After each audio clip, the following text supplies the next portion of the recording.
नबी पाक अलैहिस्सलाम ने फरमाया रब तो इनकी बड़ी इज्जत करता है, इनकी बड़ी।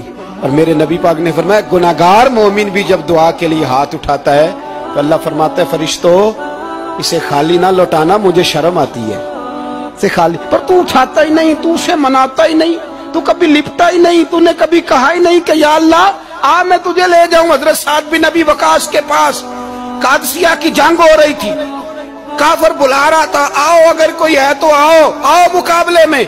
हजरत साद बिन नबी वकास ने घोड़े दौड़ा दिए, दश्त तो दश्त हैं सहरा भी न छोड़े हमने, बहरे जुल्मात में दौड़ा दिए घोड़े हमने। हजरत साद बिन नबी वकास ने घोड़े दौड़ाए, आगे दरिया आ गया, कोई पुल नहीं कोई शय नहीं। इस्लाम की इज्जत का सवाल है। हजरत साद बिन नबी वकास ने हाथ उठाए और कहा अल्लाह अगर तू मूसा की नाफरमान कौम को रास्ता दे सकता है तो तू हमारे दिलों को जानता है, हम तो अपने रसूल के फरमाबरदार गुलाम।